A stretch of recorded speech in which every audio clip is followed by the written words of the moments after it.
اعوذ باللہ من الشیطان الرجیم، بسم اللہ الرحمن الرحیم۔ رب اشرح لی صدری ویسر لی امری واحلل عقدۃ من لسانی یفقہوا قولی۔ یہ بتائیں کہ جملہ کسے کہتے ہیں؟ جملہ دراصل الفاظ کے ایسے مجموعے کو کہتے ہیں جو اپنے مطلب کو واضح کر سکتا ہے، اور اگر یہ اپنے مطلب کو واضح نہ کر پائے تو اسے اردو میں عبارت، انگلش میں فریز اور عربی میں شبہ جملہ کہا جائے گا۔ اس وقت ہم اپنی توجہ کو صرف اور صرف جملے پر مرکوز رکھیں گے۔ تو عربی زبان میں جملے کی 2 اقسام ہوتی ہیں۔ کتنی اقسام ہوتی ہیں؟ 2 اقسام ہوتی ہیں۔ ایک قسم کو ہم الجملۃ الاسمیۃ کہیں گے اور دوسری قسم کو الجملۃ الفعلیہ کہیں گے۔ ہم یاد رکھنے کے لیے اسے اس طرح بھی لکھ سکتے ہیں، اوپر الجملۃ لکھ لیں اور نیچے لکھیں الجملۃ الاسمیۃ اور الجملۃ الفعلیہ۔ تو اب مسئلہ یہ ہے کہ ہم کیسے پہچان پائیں گے کہ یہ جملہ فعلیہ ہے اور یہ جملہ اسمیہ ہے؟ بہت سادہ سا طریقہ ہے۔ وہ جملہ جو اسم سے شروع ہوگا وہ جملہ اسمیہ کہلائے گا، اور جو جملہ فعل یعنی کہ ورب سے شروع ہوگا وہ جملہ فعلیہ کہلائے گا۔ کتنی سادہ سی بات ہے۔ تو اب دیکھنا یہ ہے کہ جملہ خواہ اسمیہ ہو یا فعلیہ، ہمیں اس میں کیا تلاش کرنا ہوگا؟ دیکھیں، جملہ اسمیہ جو ہوتا ہے نا، اس کے 2 اجزاء ہوتے ہیں۔ ایک کو ہم مبتدا یعنی سبجیکٹ کہتے ہیں اور دوسرے کو ہم خبر یعنی پریڈیکیٹ کہتے ہیں۔ آپ اسے نیوز بھی کہہ سکتے ہیں۔ تو مبتدا کے تو نام سے ہی ظاہر ہے کہ جس سے ابتدا کی جائے، ٹھیک ہے نا؟ اردو میں بھی ہم سمجھ سکتے ہیں کہ مبتدا کا کیا مطلب ہے۔ مبتدا کا مطلب ہوگا کہ جس سے ابتدا کی جائے، ٹھیک ہے؟ اور اردو میں ہمیں پتہ ہے کہ خبر کیا ہوتی ہے۔ تو فی الحال ہم بالکل سادہ ترین جملے بنانا سیکھیں گے، اور یوں انشاءاللہ تعالی ہم زینے کی پہلی سیڑھی پر قدم رکھ دیں گے، اور پھر ایک ایک قدم چڑھ کر ہم انشاءاللہ تعالی بلندی تک پہنچ جائیں گے۔ اب ہم سادہ ترین جملوں کو شروع کر کے انشاءاللہ تعالی مشکل ترین جملوں تک پہنچ جائیں گے۔ تو ہم نے سیکھا ہے کہ جملہ اسمیہ کے 2 حصے ہوتے ہیں، ایک مبتدا اور دوسرا خبر۔ تو چلیے ابھی ایک سادہ ترین جملہ بناتے ہیں۔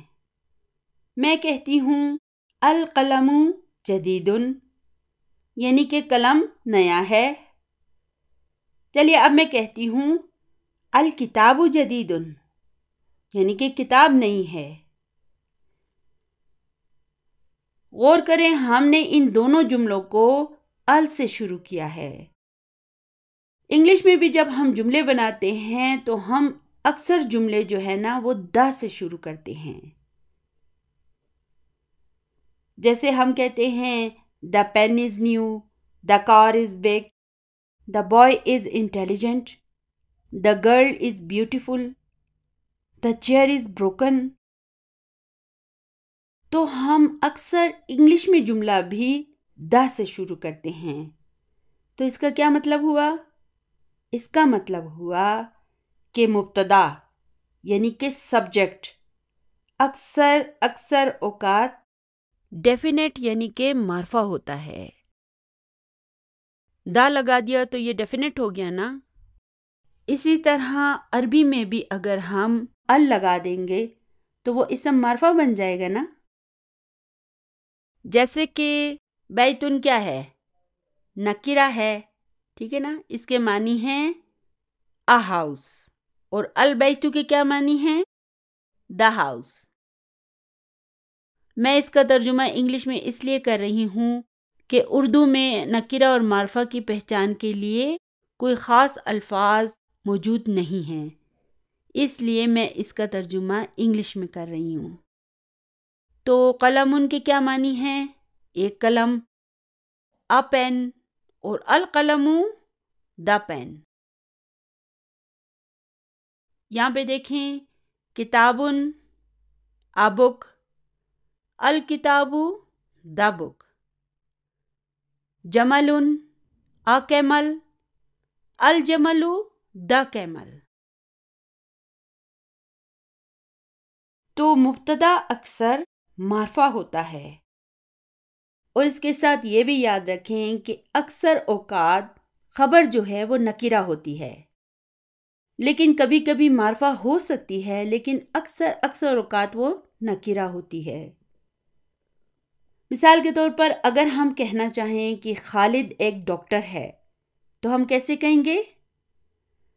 خالدن طبیبن۔ اسی طرح اگر میں یہ کہنا چاہوں کہ خالد ایک طالب علم ہے تو میں کیسے کہوں گی؟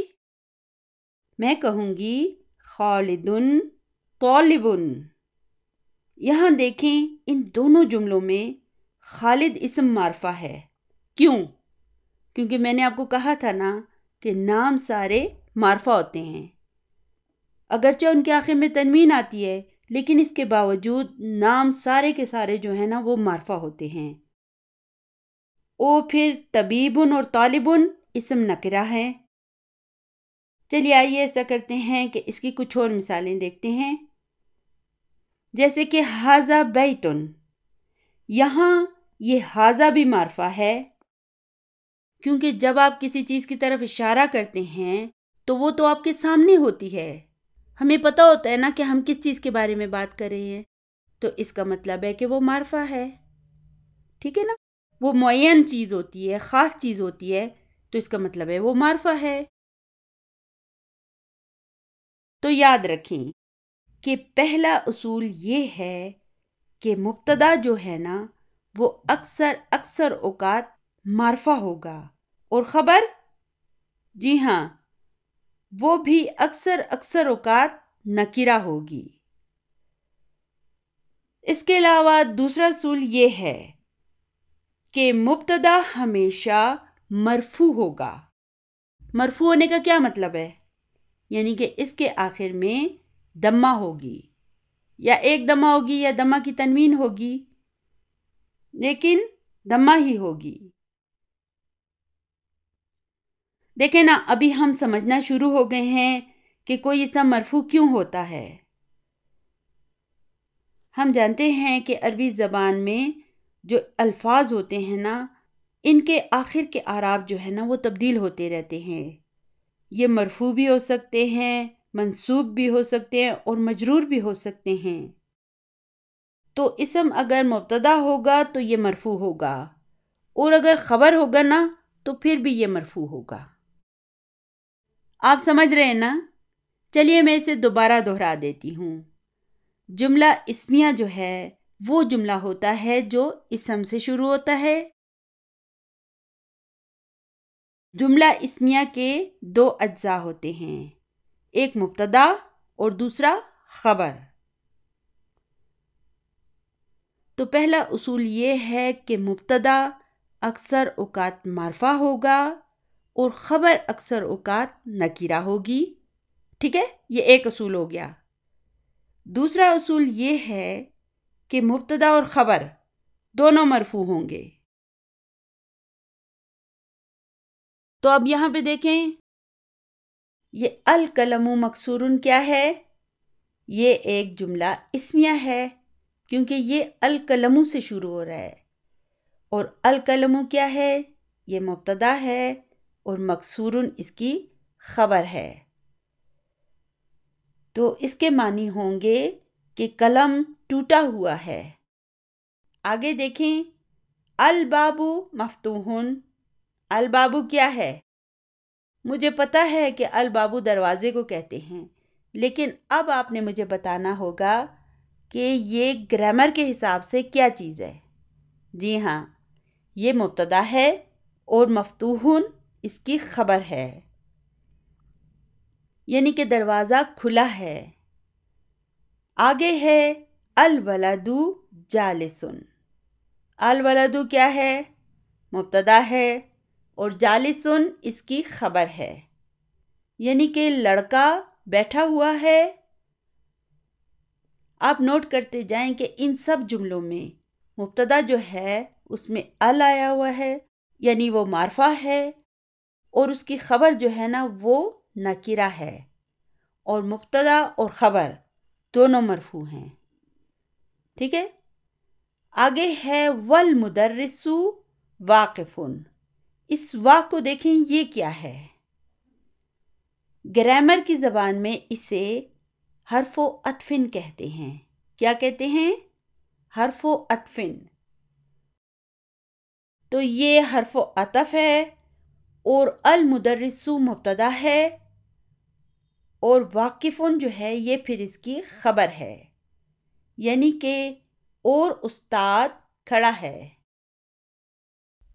ربنا آتنا فی الدنیا حسنۃ وفی الآخرۃ حسنۃ وقنا عذاب النار۔ سبحان ربک رب العزۃ عما یصفون وسلام علی المرسلین والحمد للہ رب العالمین۔ جزاکم اللہ خیرا کثیرا۔ السلام علیکم ورحمۃ اللہ وبرکاتہ۔